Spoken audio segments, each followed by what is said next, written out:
So L2 regularisation இதோட penalty term வந்து பார்த்தீங்கன்னா, ஸ்லோப் ஸ்கொயரா இருக்கும். இங்க வந்து absolute value of the slope.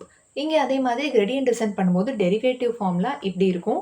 இந்த சைட்ல பார்த்தீங்கன்னா, டெரிவேட்டிவ் ஃபார்முலா அந்த மாதிரி இருக்கும். வெறும் சைன் மட்டும் கண்டுபிடிக்கிற மாதிரி இருக்கும். ஓகே. ஸோ நெக்ஸ்ட் வந்து L2 ரெகுலரைசேஷன் பர்ட்டிகுலர்லி எதுக்கு யூஸ் பண்றாங்க அப்படின்னா, ஓவர் ஃபிட்டிங்க தடுக்கிறதுக்காக யூஸ் பண்றாங்க.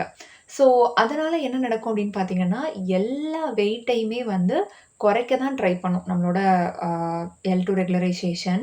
அ நான் முன்னாடியே சொன்ன மாதிரி கோஎஃபிஷியன்ட் வேல்யூ வந்து அதிகமா இருக்கு அப்படின்னா, அது தேவையில்லாம ஓவரா படிக்குதுன்னு அர்த்தம். ஸோ அந்த கோஎஃபிஷியன்ட் வேல்யூஸ் எல்லாம் ஒரு கட்டுக்குள்ள கொண்டு வரதுக்கு யூஸ் ஆகுது. ஓகேவா? அண்ட் L1 ரெகுலரைசேஷன் என்ன பண்ணும்னு பார்த்தீங்கன்னா, சில கோஎஃபிஷியன்ட் வேல்யூவ வந்து 0வாவே மாத்திரும்.